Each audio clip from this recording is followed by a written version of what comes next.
नमस्कार बंधुवर, class 10 subject English 5 सितंबर 2020। अपना topic जो चल रहा है वो था डायरेक्ट और इनडायरेक्ट। पिछले वीडियो में मैंने आपको इंपरेटिव सेंटेंस के रूल्स बताए थे, नियम लिखवाए थे कि सेड या सेड टू को किस में परिवर्तन करना है। अब उसके आगे आज हम सेंटेंस को समझेंगे। यह हमारा डायरेक्ट इनडायरेक्ट का 5वां भाग है। तो उसमें मैंने बताया था सेड या सेड टू को ordered, advised, requested, forbade, command और आस्क्ड में परिवर्तन करते हैं। और उसमें अपन ने कनेक्टिव टू में बताया था मैंने आपको कि टू को काम में लेते हैं। अब उसके आप देखिए examples. The teacher said sit down boys. तो आगे the teacher ordered the boys to sit down. तो यहां पर जो दे रखा है बॉयज शब्द, ये अलग से कोमा लग करके है, ये आपके रिपोर्टिंग वर्ब में ही शामिल है। फिर देख लीजिए, the teacher ordered the boys to sit down, यानी अध्यापक छात्रों को आदेश दे रहा बैठने का। दूसरा इसके अंदर आ गया, the teacher said to the boy do not abuse anyone. यानी क्या कर रहा है, सेड टू मैं आपको पहचान बताई थी, अगर डू नॉट या डोंट शब्द दे रखा हो तो उसको अपन परिवर्तित करते हैं किसके अंदर, फॉरबेड में।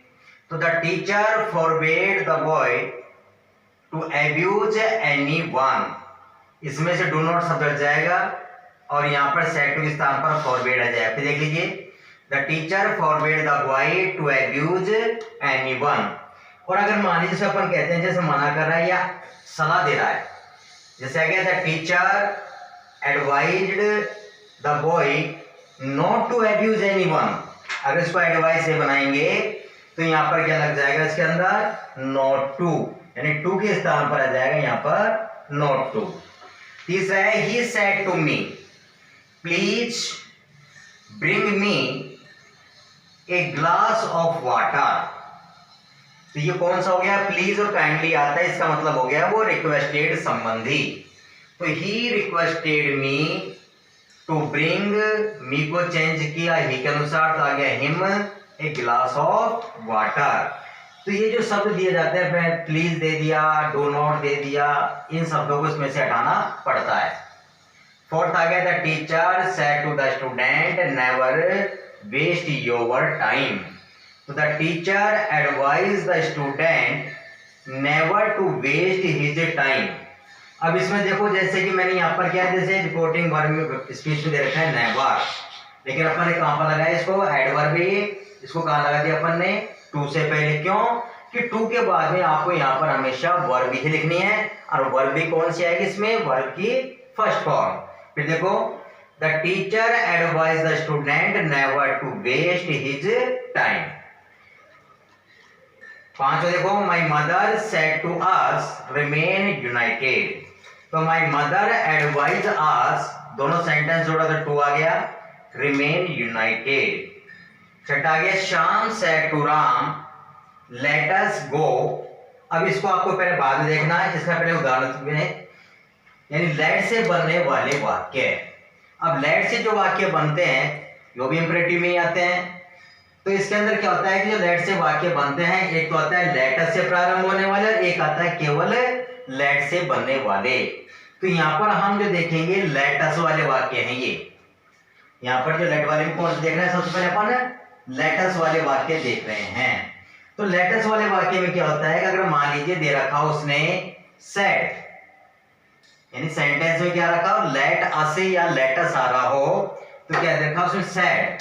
तो सेड को चेंज करेंगे प्रपोज्ड या सजेस्टेड में। फिर सुन लीजिए, अगर मान लीजिए सेंटेंस में केवल सेड दे रखा है, उसके आगे टू या ऑब्जेक्ट नहीं दे रखा है, तो उसको चेंज करेंगे प्रपोज्ड या सजेस्टेड में। लेकिन अगर मान लीजिए सेंटेंस के अंदर क्या दे रखा है, सेड टू दे रखा है या ऑब्जेक्ट दे रखा है, तो उसको अपन करेंगे प्रपोज्ड टू या सजेस्टेड टू में। तो सीधा से इसको दिमाग में रखना है, सेड के साथ में टू आता है तो आपको इसके साथ में टू लगाना है, और सेट के साथ में टू नहीं आता तो इनके साथ में भी टू नहीं लगाना है। फिर जो लेटर से वाक्य प्रारंभ होंगे जो रिपोर्टेड स्पीच में, तो उसको अपन चेंज करेंगे वी शुड या दे शुड के अंदर। किसमें चेंज करेंगे? वी शुड या दे शुड में। और इसको जो कनेक्टिव काम में लेंगे अपन वो हो जाएगा दैट। फिर देख लीजिए, वैसे इंपरेटिव सेंटेंस है टू से वो काम आता है कनेक्टिव, लेकिन इसमें कौन सा आएगा? दैट। अब इसको उदाहरण देखो, यहाँ पर दे रखा है मैंने 6 नंबर पर, Shyam said to Ram let us go for a walk. तो श्याम प्रपोज टू राम, क्योंकि यहाँ पर सेड टू दे रखा है इसलिए यहाँ पर भी क्या आ गया? टू आ गया। यहाँ अगर टू नहीं होता तो अपने भी यहाँ पर टू नहीं लगाते। तो श्याम प्रपोज टू राम, दोनों वाक्यों को जोड़ने के लिए क्या बताया था? दैट। अब दे रखा है इसके अंदर कौन सा? Let us. अभी मैंने कहा था लेट अस को चेंज करते हैं वी शुड में या दे शुड में, तो यहाँ पर आपने किस में चेंज कर दिया? दे शुड में। तो दे should go for a walk, क्योंकि मॉडल्स के बाद हमेशा वर्ब की फर्स्ट फॉर्म आती है। फिर देखो, Shyam propose to Ram that they should go for a walk. अब अगला इसी के अंदर दे रखा है कि सेंटेंस में लेट के साथ में अस नहीं आता हो या लेटस नहीं हो, इसके अलावा कोई अन्य ऑब्जेक्ट आ जाए, जैसे मी आ गया, हिम आ गया, हर आ गया, यू आ गया। अगर ये शब्द आते हैं तो क्या करना पड़ेगा कि इसके अंदर सेड या सेडो के स्थान पर रिक्वेस्टेड का प्रयोग करना होगा। किसका प्रयोग करना होगा? रिक्वेस्टेड का। उसमें तो अपन ने क्या था? प्रपोज का, सजेस्टेड का। इसमें हो जाएगा रिक्वेस्टेड का। फिर दूसरा उसमें अपन ने क्या किया था कि दोनों वाक्यों को जोड़ने के लिए दैट का प्रयोग किया था, जबकि इसमें दोनों वाक्यों को जोड़ने के लिए किसका प्रयोग होगा? टू का प्रयोग होगा।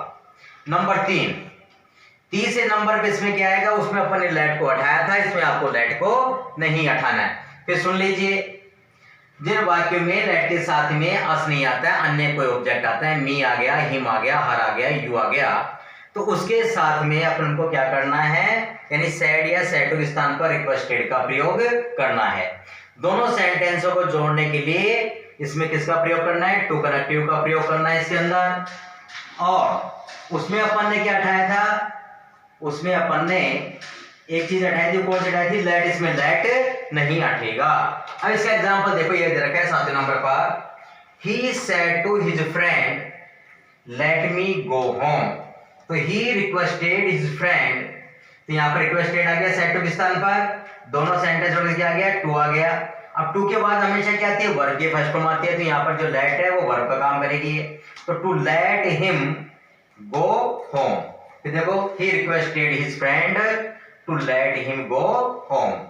तो यहाँ पर अपना आज ये टॉपिक जो है इंपरेटिव सेंटेंस में लेट वाले, ये पूरा होता है। अगले वीडियो पर देखेंगे एक्सक्लेमेटरी वाले और ऑपरेटिव वाले। थैंक यू, धन्यवाद।